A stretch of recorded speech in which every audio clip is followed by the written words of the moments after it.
Hello, friends. It's time to drop the needle on another episode of Supersonic Chat. This is the music podcast full of debate, jousts, thought experiments, all done in the name of entertainment. My name is Adrian Warhope.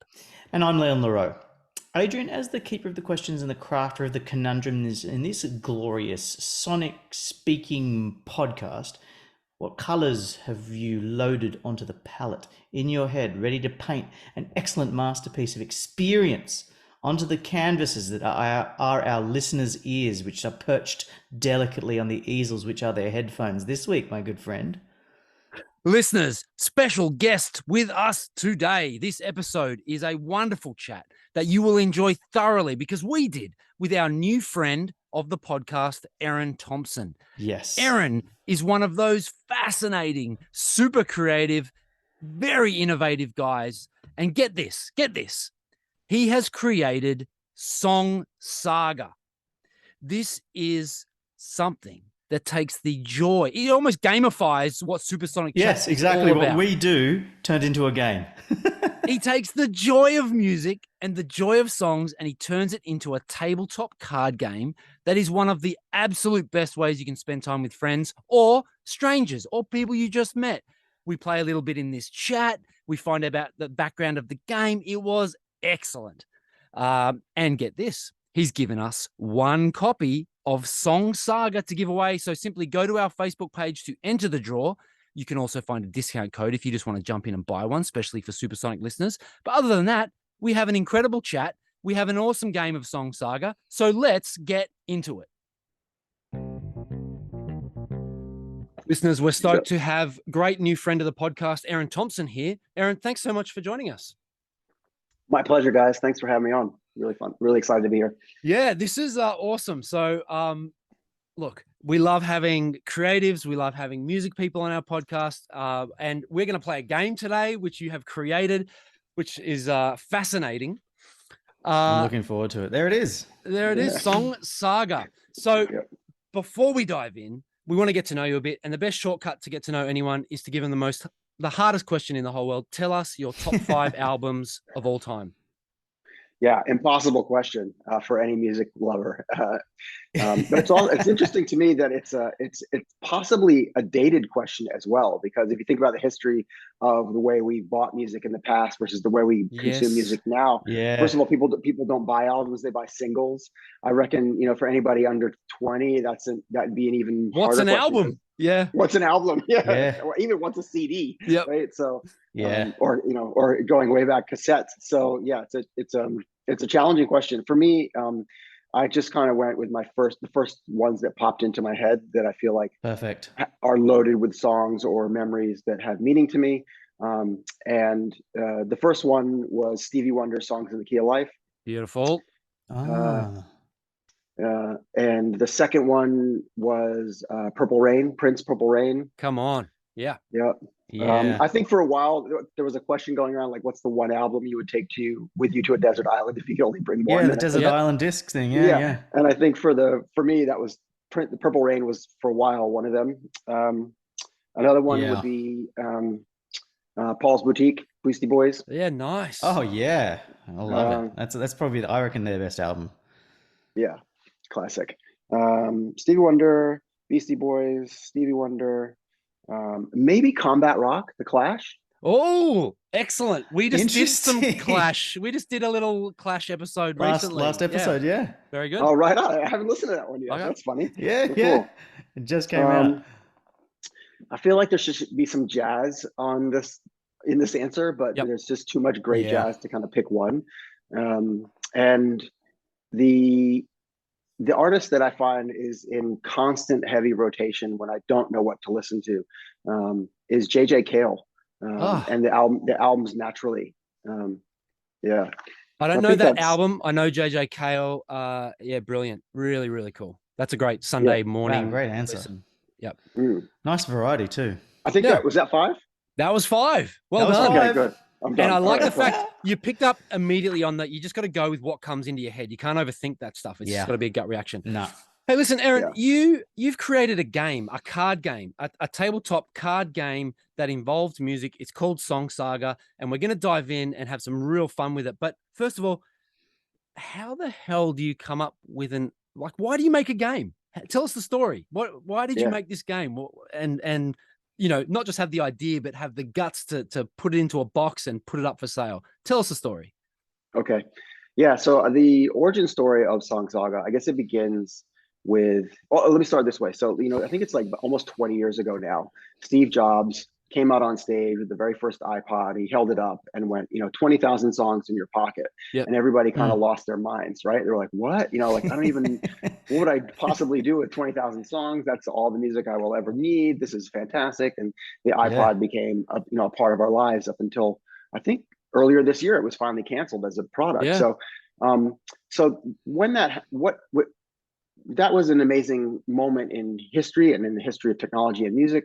But what has happened since is that anybody with an iPhone and access to Spotify or Apple Music or Amazon Music or Deezer or any of the multitude of music apps now has all the songs in their pocket, right? Each of us have the exact same music library, Millions. whether it's 60 million songs or whatever it is, right? And so I guess in the back of my mind, I just thought this was a really interesting observation that in the world, all of us are walking around with the exact same music library in our pocket, but most of us know only a tiny little bit of it. If you think of like that, the massive collector with all the wall of vinyl, they know what all that music is, but it's just a teeny little bit of all the music ocean. that exists. Yeah. And so this was I was just kind of observing that and thinking about that and trying to think of a way that I could possibly gamify that, because I just thought it was too cool not to explore. The other thing that happened was that during COVID, my wife and I were kind of, doing lockdown dances for two in the lounge room. Yes. And to make it more interesting, dance parties for two can only, get you so far. So we started trying to gamify that. And what we ended up finding ourselves doing, we sort of created this game. I think we initially were calling it a playlist, but the basic idea of the game was, who can out DJ who, right? I like it. So if I played a song that got us moving, and she agreed that that was a good song and we were dancing, having a good time, then I would play the next song. But if the next song was a dud, she would take over. And if she kept going, she would keep going. And then, that was the origin of that game. And then it sort of evolved into what is now like this very, very long Google Doc of rules that only she and I are ever going to understand. Yeah. Okay. And so that happened. And I thought, oh man, it's fun to play with music, right? And now everyone's got the same library. So it's like we all have this game board, but we don't have the rules or the pieces to put the game together. And so those two things were kind of percolating in the back of my mind. And then the third final piece of the puzzle where everything kind of clicked into place was a dinner party that we were at with some friends. And after dinner, we're sitting around drinking wine, listening to music. And it just so happened to be that weekend was the anniversary of my father-in-law's passing. And so my wife was like, hey guys, how would you feel if I just kind of played a song in honor of my dad? And we were all like, of course. Yeah, great. Beautiful. Yep. So she puts on Here Comes the Sun by the Beatles. Right? Yeah. And we're appreciating this song, and we're kind of having a moment just reflecting on her father, Robert. And then she begins to tell us this beautiful story about how when she was a young girl, she would come home from school and her dad was a woodworker and he had a separate wood shop adjacent to their home. And he would keep his records and stereo in there so he could play it loud without disturbing mom in the main house. So for her as a young girl, part of her ritual was to come home after school and listen to records with her dad in the wood shop, dancing around in the sawdust, and kind of like discover music together and have this beautiful bonding moment. So really sweet, intimate, special memory of her and her dad and how that related to music and in particular to this song. So at this, we all kind of do what you're doing, like, oh, wow, that's nice. And then our friend Tim goes, I have a song that reminds me of my dad and a story. Right? And so he tells this funny story about, bath time and how his dad used to sing this silly children's song to him when they were in the bath together. That was like, scrubby dubby dubby, bathtubs are fun. Let's get wet and clean, everyone. I'm pretty sure that's not how it goes, but it was something trademark like Tim's dad. Hey, that's a classic copyright. Nice improvisation. Yeah. So anyway, so we went from this like kind of intimate, authentic, not sad but nostalgic story to a very silly, fun story, and then next person was like, well, I have a song about my dad too. And they told a great story. And I went and I told a song, or told a story and played a song. Wow. And we just went around the room, and it was so fun and so special because not only were we discovering new things about each other that we had never heard before, right? Like, we're not just going to organically blurt out the story of bath time, right? Yeah. Yeah. But we were also discovering new music or reconnecting to music that we hadn't heard Yeah. in a while, and attaching meaning to music in a whole new way, right? Yeah. So one of my favorite things that's happened when we played this game before with some other friends, they have a 16-year-old daughter, and I don't like her musical taste at all. But Can when relate. she, Yep. yeah, but now when I hear the songs that she played, I think of like, oh, that's his daughter, and that's the time that her car broke down, and like all of a sudden I Oh, hear that song in a wow. new way, It gives right? it context, right? There's context. Yeah, Music in context is powerful. Yeah. totally. So anyway, so the long story short is that after that weekend, well, after did we finished talking about dads, we picked a new topic and kind of went around the room again Yeah. and kept doing that all night long. And then on the way home, I was like, that's the connector. That's the connective Got tissue. it. We've all got the music. We all have experiences. We all have relationships to that memories and relationships with music and memories that can be sparked by music. It's Stephen on your show a couple weeks back. Yep. He would have talked about the power of music as a mnemonic device to spark memory and lighten people up. Yeah. That's what it Yeah. does. Yep. And so from that weekend to a prototype took about a month, right? Because my wife's business has designers in it, and Wow. I'm creative, so I was like, all right, I think I know how this works. Yep. Made a prototype, and then from prototype to market took a year. Jeez. Yeah, Wow. That's incredible. It sounds like that the whole game actually just almost appeared spontaneously. Hmm. Like the game appeared by itself. Like it wasn't like engineered. It was just the game The happened muse presented organically. you this gift. Yes. yeah. I mean, yeah, we often attribute some of that to Amy's father, Robert, Yeah. because he was the spark of the idea. Mm, And also, I think it's like all great creative people. We pay attention to what's happening in the world and around us, and then the skill of a great creative is to kind of be able to yeah. connect those dots and create, pull things together that don't normally go together to make something new. Um, so Brilliant. yeah, so I mean, Wow. it's my first product business. I've never been in a product business before, so it's been a very steep, challenging learning curve. Definitely made a lot of mistakes, but it's also been a lot of fun. And to see the joy, the joyful connection and joyful recollection that the play of the game can bring to people is really, really special. Well, that's amazing. Well, tell us about your connection to music. What is it about music that has connected itself to you so powerfully that made you want to do this game in the first place? Did you play in bands at all? Are you like a paraphernalia fanatic? Do you love a particular genre? What's music to you and why did it present itself so strongly for this game? So many things. I guess.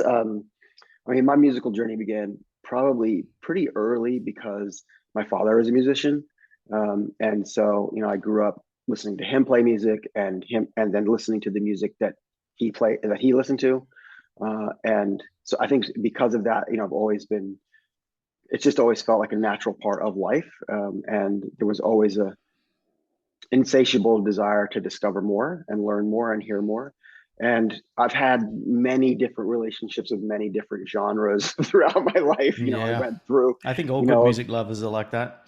yeah, I agree with you. And I think, there's, I think I kind of started with like classic rock and then moved into probably more like punk and then kind of into hip hop and then into techno, and then into house, and then I kind of swore I would never ever really listen to country music, but then I kind of, Yeah. could JJ Cale potentially falls into that camp adjacent Yep. at least, Yep. and because I went to college down south in America, so like country music is inescapable, and so Yep. I sort of formed a relationship with Yeah. that, and then and jazz, and then of course jazz as a young adult. Like when I moved to San Francisco, jazz clubs were just everywhere, and it kind of just Awesome. became like a whole new Mm. thing to discover. So all those different chapters of my life are punctuated, or the soundtrack to them is different, and I think I think what's interesting is the older you get and the more time goes by and the more exposure you have to different genres and different types of music and the more willing you are to explore Yep. them, you kind of create this amazing soundscape for the rest of your life moving forward. Yeah, that's awesome. Yeah. Now, Soundtrack to your life. we're going to get in and play the game in a second, but just the final Cool. question I want to know from you is like, I get really good ideas after dinner, after a few wines. You know, I'm sure Leon, we're cracking around a few beers. Yeah. We come up with $1 million ideas. You actually had the guts and the wherewithal to follow through and make a product and put it up for sale. How did you come up with this viable, marketable, excellent thing? Where, you know, from the idea from that dinner to a product on a website or that. How does that happen? Yeah, I mean, like I said, it went from to make the prototype was fairly easy. To get it from prototype to a marketable product took a year. And I think, one of my biggest challenges as a creative professional is how overexcited I get about potential, right? Yeah. I'm filled with optimism for ideas. And, I had a business advisor once who told me that, any great business is comprised of 30% good idea, 30% money, 30% effort. The other 10% is, all the other variables. Yep. And if you have a bad idea, the other 60% doesn't matter. Right. And so, Yeah. so I've been in a situation in my life where I've started other projects and started other business, and I got to a point in my relationship with my wife where she made me promise never to do another thing without her permission. She's like, "You cannot start another idea without running it past me first, because you're just trying to do too many things." Right? And I was Good like, on her. Yep. yeah, and I agree with her because she was right. She had a point, and so when we came back from that weekend, when I made the prototype, when I showed it to her and showed it to other people, I remember distinctly being in the kitchen and going, "So I think this might be a thing. What do you reckon?" She's like, "Yeah, okay." She gave me her blessing. Begrudgingly, 2 thumbs up. Yeah, it's Yeah, really bloody yeah. good. Well done. Well, All right. considering Yeah, that she had a big hand in coming up with it, then I Yeah. think yeah, you have to go absolutely. with it. Yeah, yeah. She was very much involved. So to answer your question, so basically what I did next was I started trying to just research like the game industry and understand that world. And what I quickly learned is that Song Saga doesn't really fall neatly into the two major camps of box games. There's sort of the party games, which are mostly like drinking games, like Cards Against Humanity as Yep. another. It's not necessarily a drinking game, but it's a very simple. Anybody can play. There's no cerebral, Yeah. Yeah. activity happening. Yeah. You can be It's really pretty wasted loose. and Yep. low stakes, yeah, low effort. And then there's the sort of like wizards, dragons, knights, fantasy kind of box Yep. games, which is what Settlers the of most of them. Catan. Yeah, I Yeah, know them. Yeah. and so Song Saga doesn't quite fit into either of those camps. And you play it with a music app, so there's this sort of like third element, which makes it unique and special, but also not instantly gettable to a lot of people. And so what I did next was I took prototypes of it to to a game fair. And as like every industry has their industry events. So I went to a game event in Melbourne's first. It's one of the biggest one in Australia, is called the Toy Fair in Melbourne. And I just walked around the floor and I was like, "Hey, I know this probably isn't the right place to do this, but I don't know what I'm doing, but I want to show you this game I've created and get your feedback on it." And every single distributor that I showed it to was like, we would sell that. We would pick that up. Wow. And then I Wow. was like, "How often do you say that to people?" And they were like, "Almost never." And I was Wow. like, "Okay, that's interesting." Okay. Yes. Well done. So I was like, "All right, that's cool." So that gave me the confidence um, to kind of start exploring what it would cost and look like to do a full production run of the game. Yep. And it also gave me the confidence to go over to the biggest toy fair in North America, which is called GAMA. It's the Gaming Association Manufacturers. I don't know, something. It's an acronym for something. And I went over there and I had a similar experience. And by then I had done my research and made my kind of short list of the distributors and companies that I was hoping that I would be able to collaborate with. And they were up for it. So we came back and put up the cash to get a bunch made. And like I said, we made a whole bunch of mistakes. And, there's things that I would do differently now. But we're here, and you can buy it on Amazon and Macy's, Walmart, Toys R Us in America. So like it's not Amazing. it's by no means $1 million idea, to use your No. word. It's more like $1,000 idea, but For now, yeah, Eran, for now. for now. That's Yeah, brilliant. yeah. And, But anyway, that's how we kind of got it going. full credit to you for walking around, just rocking up and walking around the game fair. Well done. Yeah. Eran, without further ado, I'm hanging to play this game. Yeah, Why don't you same. give us the intro, set it up, Yeah, cool. and let's play some rounds. Let's have a go. Let's get into it. All right. So basically, the way it works is, I mean, we'll play it a little bit differently over Zoom because it's to keep it simple and easy for your listeners to kind of appreciate. But basically, there's three kinds of cards in the Song Saga box. The first type of card are green cards, and the green cards are cards that are designed to spark memories of the music and moments that matter to you. And they look like this, and they each have like a few word prompt on the other side. So I pulled some ones out randomly: broken hearted, dirty nightclub, first favorite song, school dance, first time you got drunk, ecstasy, dad dance, right? There's some random ones I just pulled out. And the idea there isn't that you have to have a story that specifically relates to what's on the card. It's just to spark something for you, right? So you could interpret those things literally, like, yeah, exactly. You could interpret them literally, or you could just kind of leap off and go somewhere completely different. It doesn't really matter. The point is that we just want to hear a story and potentially a song that is somehow attached to that story. What's interesting when people play Song Saga is sometimes the way the story and the song go together is usually one of three ways. The first is like, I'm going to play the song and it'll be like a soundtrack to the story I'm about to tell you.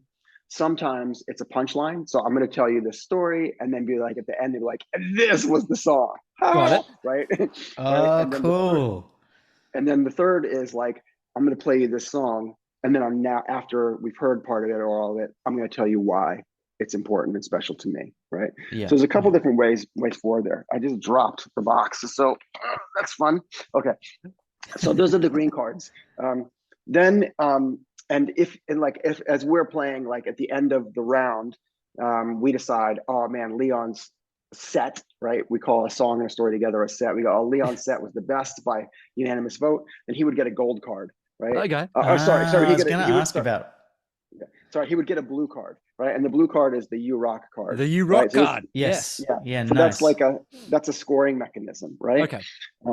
So we're playing to tell the best song and story sets, and by unanimous decision deciding whose is the best, and they get awarded a You Rock card, and that's worth a point. Now, when you're playing in person, it's a lot easier to do it. You have gold cards.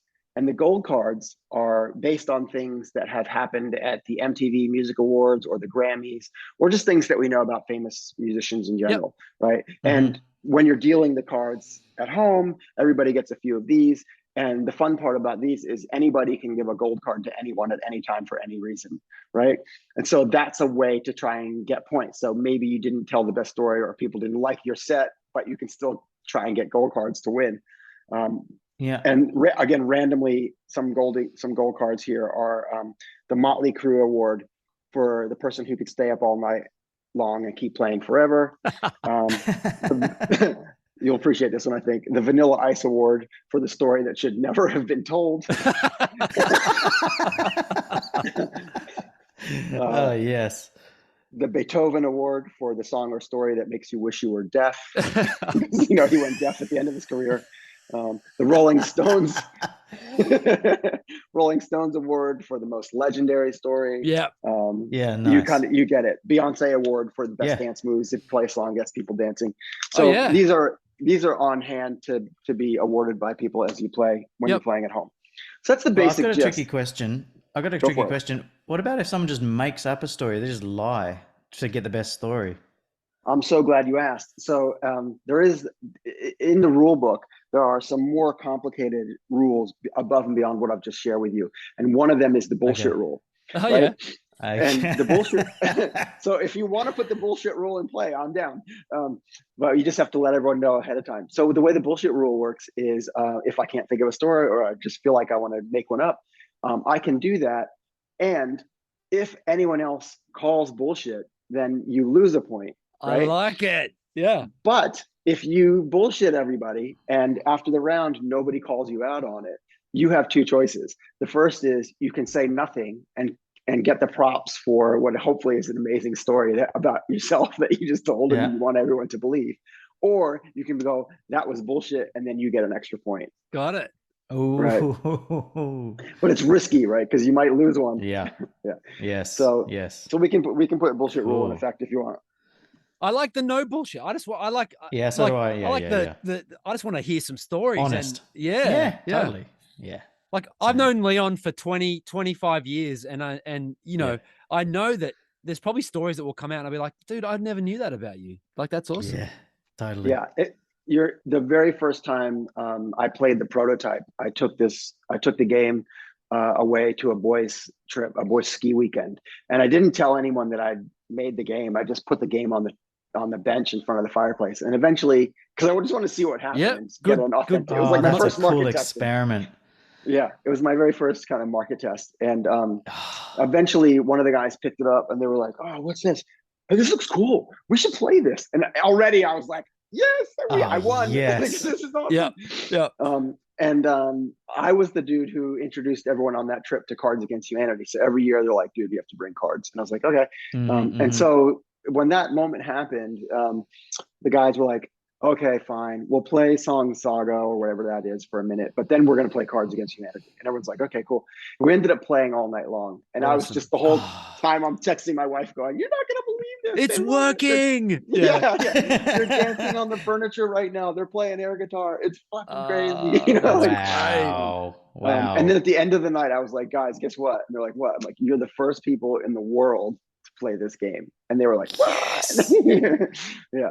It was really cool. Oh, wow. That's a great bomb to drop. Yeah. It was so cool. But to your point, Adrian, one of the things that I heard them say, my favorite quote possibly from that whole night was, I remember a friend of mine, Toby, standing on the couch, jumping up and down, looking at his mate going, "Dude, I've known you for 20 years. How could I have never heard this story?" Yes. Yeah.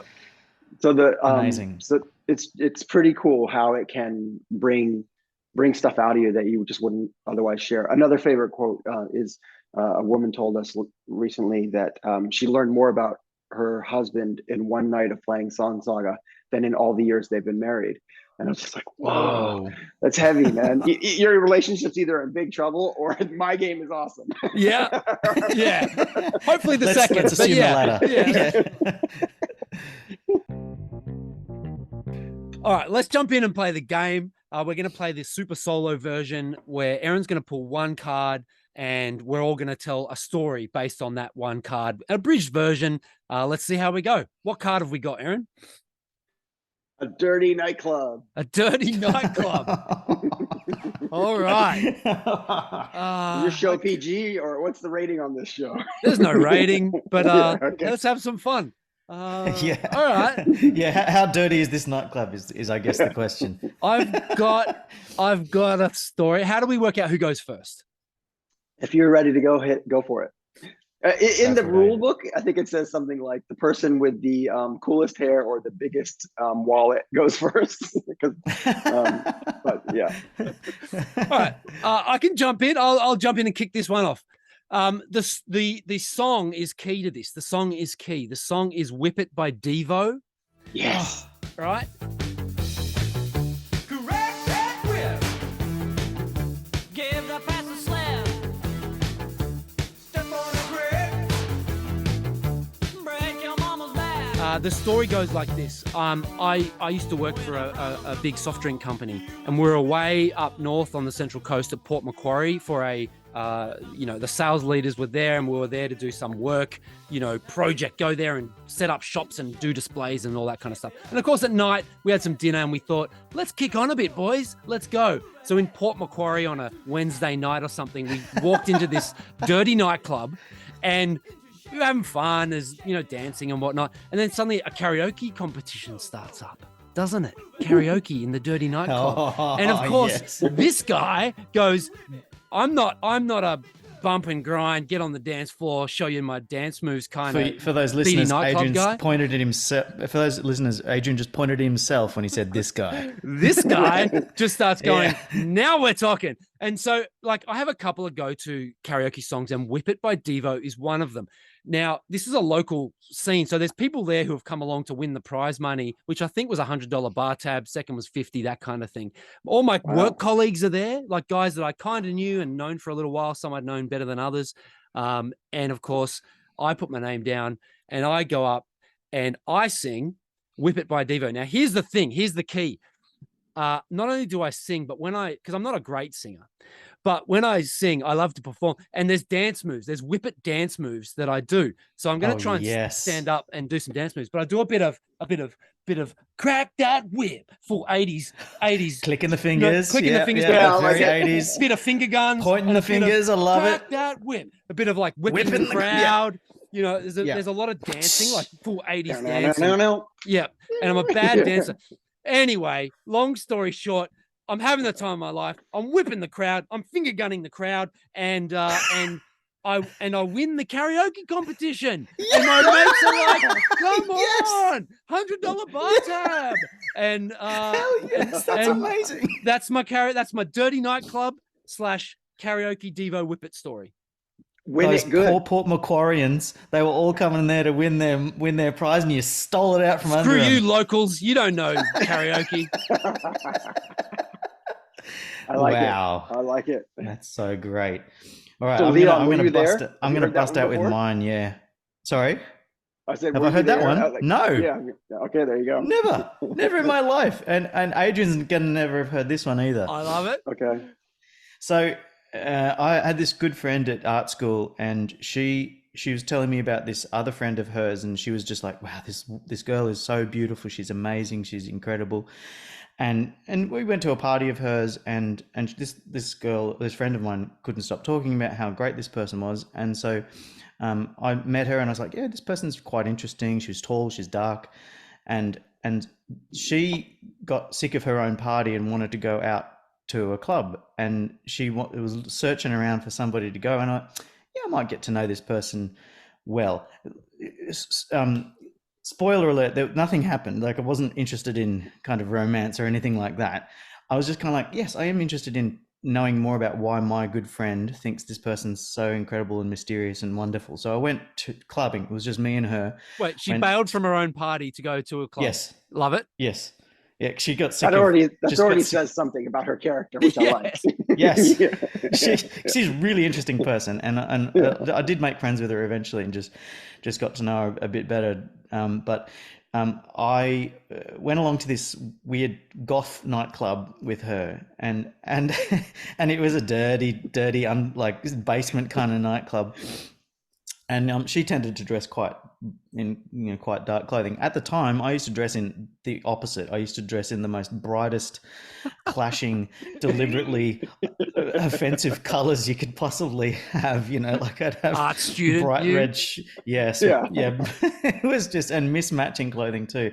And here I am, the only one in this goth nightclub dressed in these bright colors. I had like these long shoulder length dreadlocks, blonde dreadlocks, and I'm like sticking out like a sore thumb in this place. I don't know what everybody thought of me, but I was dancing around, and everyone else was sort of shuffling in a kind of a very self-conscious kind of way, and I'm just I guess so. And so I'm just letting loose in this nightclub to like Nine Inch Nails and Marilyn Manson and stuff like that. Arms akimbo, dreadlocks flying. Yep. You got it. Just like the weirdo, the black sheep, but not black. Wait, what was the song? Was it Marilyn Manson? Oh yeah, no. So yeah, the song that I was really busting out most to was Nine Inch Nails, because a lot of the other stuff I was kind of like not really so much into, but Nine Inch Nails, that's where it really let loose. They played March of the Pigs. Yes. And I was like, oh yes, and I was like absolutely just letting loose at that point, and after that I was kind of like, yeah, back to being the black sheep. I love it. And the tall, handsome young lady, she was like, I want to be friends with that dude. Yeah, I guess she kind of maybe there was kind of like a strange respect that like I just kind of didn't care that I was going to this place that was um, obviously right out of my weird little right out of my subgenre of people, you know. Yep. Yeah, I there's a love it. mindset. Yeah, I like it too. There's a mindset I have. I sometimes call upon myself or remind myself to have, which is belong anywhere, baby. Like it's Yeah. like Yeah, yeah, you're a human being. You're having a human experience. Like you're here. Like you belong where you are, and just go for it. And I yes, think sometimes we totally. get so hung up on Yep. wardrobe, beliefs, whatever it is. Yep. But as a Social human being, we're all constructs. down here. Yeah. Yeah, for Yeah, I sure. guess I've always railed hard against that. What Yeah. about you, Aaron? You got a story about a dirty nightclub, mate? Sure, I do. Yeah. The other thing too, by the way, about that story that I like is that it shows the power of music as a connector, right? Yep. I like I'm dreadlocked and colorful. You're dark and miserable, but we both Yes, groove into Trent. yes, And 100%. yeah, I love that. In Okay, Trent so we unite. yeah, so my dirty nightclub story, I guess, is okay. So I was working in advertising on the East Coast of the United States, and we had sold a commercial. We were flying out to LA to film this commercial, and a good friend of mine's girlfriend lived in LA. They had like a long distance relationship, and I was like, "Hey, man, I'm gonna look up your girlfriend when I get to LA." He's like, "Yeah, yeah, do it." So I look her up, and I finished the shoot, and she picks me up in this Mustang convertible and drives me Wow. around. We got to some bar. We start having a bunch of drinks, and I was like, "What's up for tonight?" She's like, "We're gonna go see Sasha and John Digweed play at some club. I can't even remember the name of. Do you know who that is? Sasha and John Digweed? I know John Digweed, yeah. John Digweed, yeah. So it was like tech trance No. house kind of moment. Okay. We get there, and I had to work the next day, so I was like, I can't like get too loose. But we got in there, and the music was so good, and she and I were both just like dancing from the minute we got in till like I think like 5 a.m. Oof. We just never stopped Wow. dancing, and it was we were sober, right? It wasn't like ecstasy fueled madness. It was just like feeling the rhythm of the music and just vibing the joint. And I can't remember anything about the space we were in. It was just like when I think of being in that moment, all I can sort of, it sounds weird, but see is the music, right? It's just around me, and we were just feeling it. And then at the end of this, there's also this weird tension because I'm with my friend's girlfriend and we're having this kind of sexy, fun dance time, but it's like totally, there's a no-go zone there. Yeah, yeah. So that's Yes. fun and weird.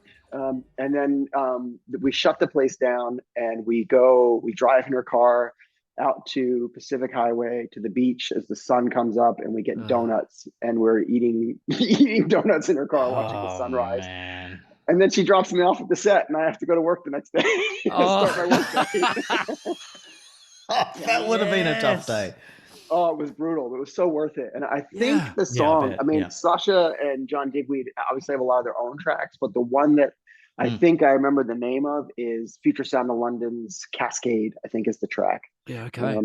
Anyway, so yeah, that's Beautiful. that was my dirty nightclub. Wow. Good story. Okay.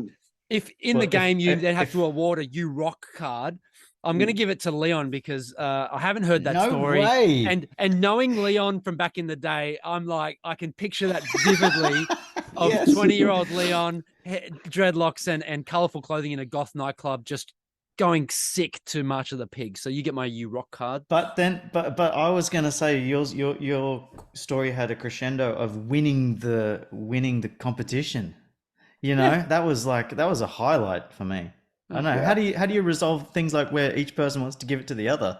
Well, it's a unanimous vote, so I guess I'm the tiebreaker. There you go. For sure, I'm giving Adrian the gold card for best dance moves Yes. with the finger snaps. Yes. So that. Yeah, beautiful. And boy, I'm torn because I love for the people who are enjoying this podcast on YouTube and can see Leon now, that it makes it more fun to think of you in dreadlocks and bright yellow. because he's got short Yeah. hair now and he's wearing a black t-shirt. He Yep. looks more goth probably Yes. now. Than Yeah. Yeah, well, Yeah. these days I do. Yes. Yep. Yeah. So for me, that contradiction of then and now is quite powerful. But I'm a walking I also, contradiction, Aaron. yeah. Well, I suppose we all are, whether we wear it outside or not. But I think Leon, I think I'm with you. I think the dance moves, Yes. the winning of the Ah. $100, the bar round. I got to give you the Euroc, It was Adrian. such a well told story too.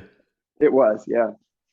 And that's actually one of my favorite things about this game too, is that there's a lot of people are like, oh, I'm not a good storyteller, or I don't really, have, I don't think I have that interesting experiences to tell anyone. But the reality is like, oh, I went to a karaoke contest and, I won, right? That's, I went dancing with my friend's girlfriend all night long and went to work, right? Yes. Or, Yeah. it's like, it's the authenticity and the details that make it Yes. special. Yeah. And it's because it's yours, you're going to tell it great no matter what, right? Your Yes, version of 'cause your own you're story is putting always yourself the best there. story. Yeah. Yeah. I was reliving that Nice. in my mind. I hadn't thought about that story for Yeah. ever. And it Me just, too. it came, the word dirty nightclub, and because I'm not a nightclub guy, that popped in, and then I was sort of reliving the movie of that in my head as I told it, and Mhm. that was fun. Yeah, Yeah, really cool. good. Yeah, that was fun. That was The fun. other thing What- too is that the disadvantage that we have is normally when people play the game, they have Spotify or I Apple Music know. open, Yeah. and so like that can be a prompt, because sometimes like people be like, oh, it's that Led Zeppelin song, I can't remember what it Yeah. is, and they scroll through the list and they see it and they remember. Yeah. The other thing that happens is sometimes people when we're playing will be like, I don't really have a story, but it kind of makes me think of this song. They play the song, the first notes come out of the speaker, and they're like, Schoolie's week, we were driving up to the Yes. Goldie and my car broke down, like, and it's just, you can see their eyes light up and the story, just kind of appear in their brain, and then they share it. It's awesome. Yeah. Yeah. And like that just drives at the memory comes heart flooding of back. the connection of music to memory, music as a mnemonic device, like Steve Hunt came on and talked about for dementia patients, but this is just for everyday people. It's powerful, it's wonderful, it's great. Thanks. Can we it's play fun. another round? Yeah. Yeah, totally. Round 2. What have we got? Round 2. First concert. Okay. Can I go first with this one? I'm happy to go first. Launch Go in, for my it. friend. Launch in. Adrian, you were at this concert. Okay. It was Primus, my very first actual concert. I've been No. to some musical gigs before, but my first proper concert. I'm talking proper actual concert at a proper venue, not just a sort of a public thing. I've been to some public concerts and stuff like that, but I'm talking proper concert that I consciously went, I am keen for this band. And it was Primus in 1996, I think it was, and they were playing at the Horden Pavilion. And I managed to situate myself nicely sort of down at the front towards the left of the stage, and it was blowing my mind because I was an absolute Primus fanatic at that time, and my head was just popping and fizzing and everything like that. And when they started playing My Name Is Mud, this is the moment that I was just, and I looked over at this person, a total random stranger, and she was feeling the same thing, and we were just both going, and we were mouthing the lyrics and stuff, and looking at each other, and there's this weird connection I made with this total stranger. I could still remember she's like got like sort of a bob kind of blonde hair kind of thing, and we kept. After that, just I don't even know what her name was to this day, but from that point on, for the rest of the song, for the rest of the set, we kept kind of connecting, like just one-on-one, just going, yes, we're both feeling the same thing here. And after that, it was a big set too. They played for 2 hours or something like that. And after that point, we said, "Good to meet you. It was wonderful. What a set, etc." And then left, and that was it for that connection. We had a 2-hour connection, and a mutual love of Primus, and the song "My Name Is Mud" is what miraculously sort of set that connection. That's cool. Oh. I love that. Again, that connection piece comes into play here in a really nice way. Yeah. Yep, And beautiful. I was waiting for and we're married now. No, And it was that's just how I this met your moment. mother. Yep. It's just this moment between two total strangers. Yep. It was great. And did you have dreadlocks and colorful shirts on at this stage of your life? No, that was a little earlier than that. That was still the in my art school mid-teens. edition of Leon. Yeah, this is Okay. the Yeah, teenage yeah. edition of Leon. This Yeah. is the awkward teenage phase of my life. Yeah, I get it. Okay, Awesome. cool. Aaron, you up? Sure. Okay. So my first concert was Grandmaster Flash and the Furious Five with the Sugar Hill Gang. No. Yeah. So good. Yes. And so this was during like my hip hop phase, and I went to high school just outside Philadelphia, and there was the local kind of urban station was called WDAS FM, and I used to listen to their kind of hip hop show every Saturday, and the announcer one day was like, "Hey, we're giving away some tickets to see Grandmaster Flash and the Furious Five, coming up this weekend. Phone in now to try and win tickets." And so I immediately called my girlfriend and told everyone I knew, like, call WDAS, try and win tickets. Everybody call in. So I had like all my friends calling, trying to win these tickets. And my girlfriend's best friend got through and won 2 tickets. Yes. Wow. And so then I was like, you have to take me, right? Like you can't go. It was my idea. Come on. Yeah. That's right. So not take the girlfriend, take you. That's right. Yeah. So, which I managed to make a convincing case. So I went to Grandmaster Flash at Furious 5 with the Sugar Hill Gang with my girlfriend's best friend, and it was in this really kind of remote small town just outside of Philadelphia. And when we showed up, we were the only 2 white people there, and it was which was fine for us, but so weird for everyone else, because they were just like, who are these people? Why are they in our hood? But this dude knows all the lyrics, and and I was breakdancing, so I had moves, Oh, I love it. Wow. Who even is this kid, right? And the really funny thing was that everyone was so kind of gobsmacked by the fact that we were there and dancing and having a great time, that we just were able to. It was like the Red Sea parting as we tried to get to the front row, because people were like, "Damn, what's up?" And so we got right to the front row, and like these guys are like riding unicycles and juggling fire sticks and and dressed up like Indians, and like it was bananas. It was a great night, super funny, hilarious experience, and completely unforgettable. And the song, I think, is Apache. Jump on it, let's jump on it. You know that one? I don't know that one. I Yeah. Find it. It's Apache. Anyway, that's it. Big bang, I am the chief.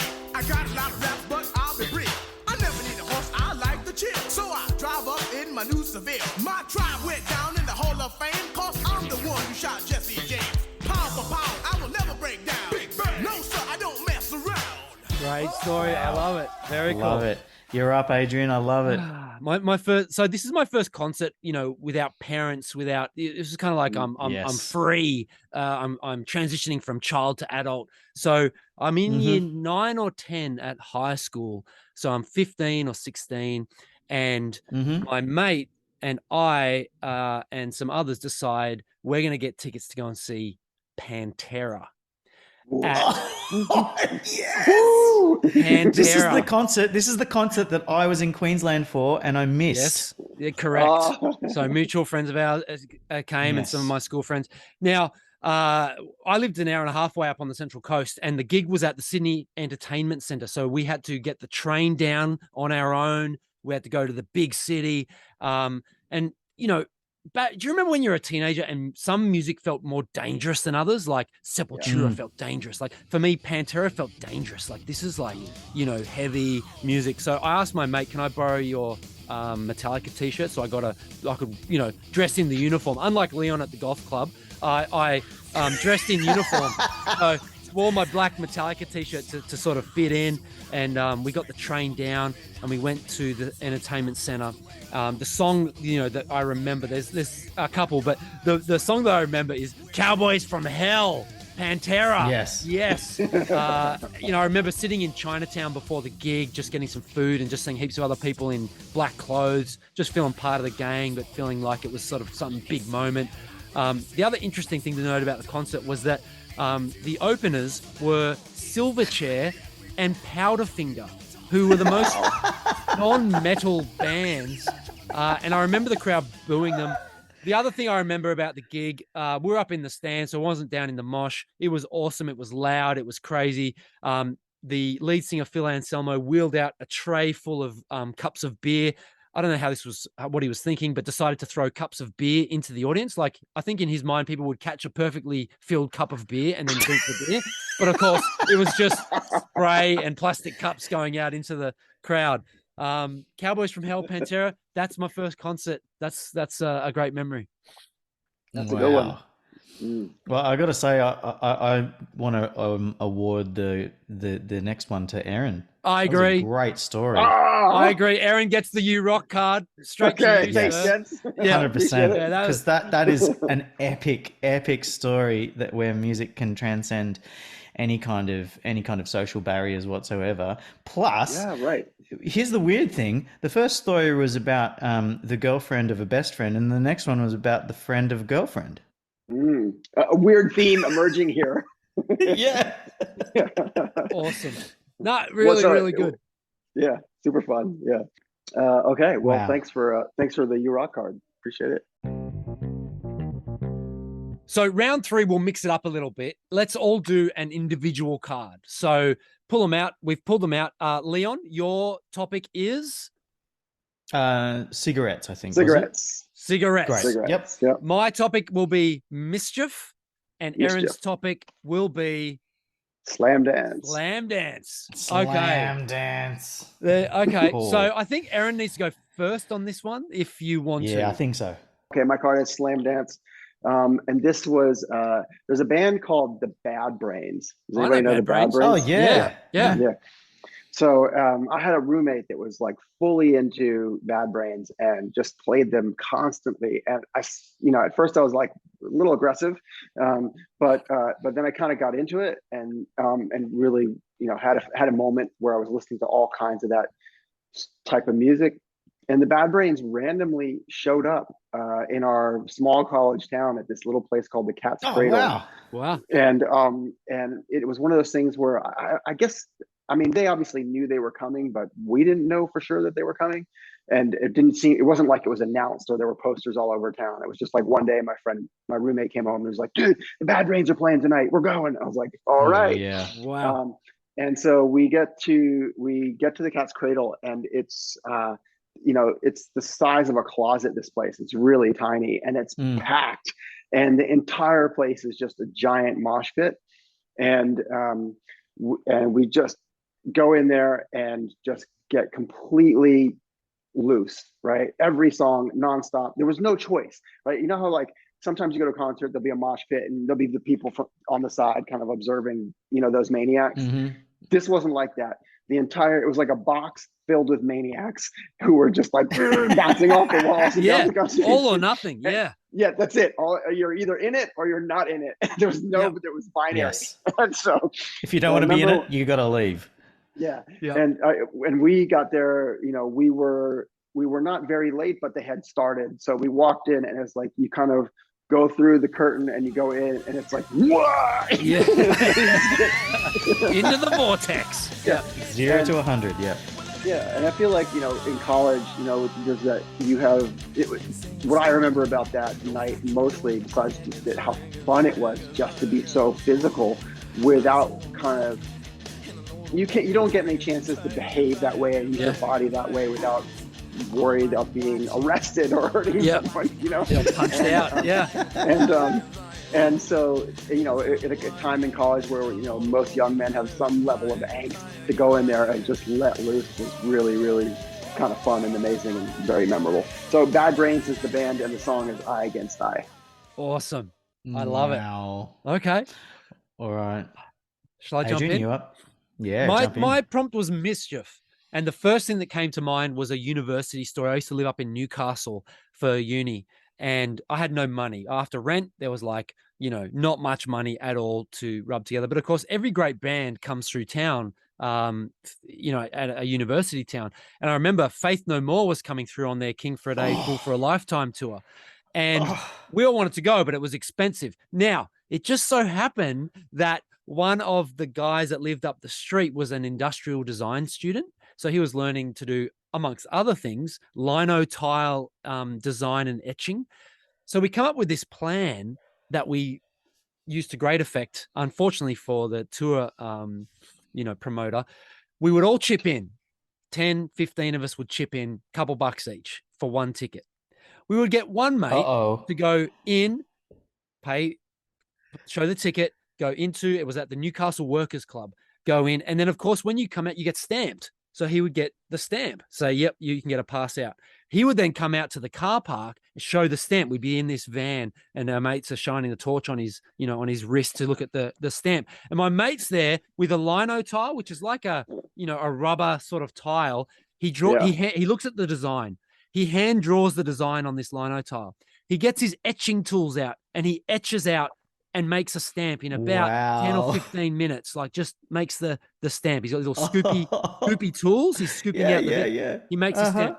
He then opens up this box full of inks that he has because he's a uni student doing design and goes, okay, we're dealing with fluoro ink, whatever the color is.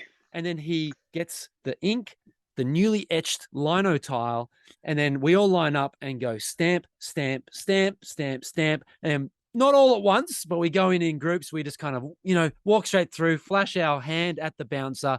We are in, and we see Faith No More at the height of their powers, Newcastle Workers Club, and it was an incredible gig. Two guys stage dived off the speaker stacks. One of them hit the ground and had to get carried out. It was like a crazy gig. We came in at about song 3, and I remember they were playing Gentle Art of Making Enemies, and my whole brain just exploded, and it was a wonderful night. Mischief. Wow. That's awesome. A little mischief gets you into the Faith No More gig. Yes. That's incredible. Totally into this. My one was cigarette. Now, I went and saw. This is a very similar situation to the Primus one because I saw Mr. Bungle when I was most into them right after the California album came out, and so I went along to this gig. A lot of crazy things happened at this gig, but mine's about cigarette, and I was almost at the front at this point in time. I ended up right at the front at this gig, which was mind blowing to me. But the song "Pink Cigarette" off California. Yes. This is when people could probably, I think people could still smoke inside anyway. Mike Patton said, for this next song, I'm going to need a cigarette. And 1,000 cigarettes flew up on stage. Raining so he cigarettes. casually, it just it was just a huge, just rain of cigarettes, exactly. And then he casually picks one up, goes up to the mic and says, "Now I'm going to need a lighter." 1,000 lighters flew up on stage. Just the whole stage was covered in cigarettes and lighters.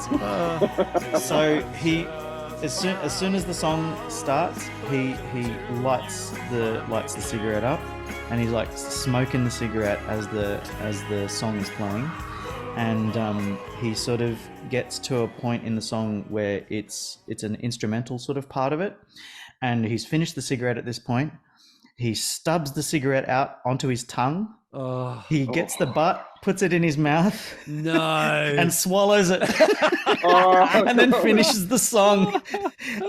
And I was just blown away by that amount of showmanship. I'm guessing he just got a bit of saliva so it wouldn't burn him or something like that. But undoubtedly, it's something that he'd practiced because he just reached the end of the cigarette by the time that he had space enough to do that. It was clearly rehearsed, and it was incredible.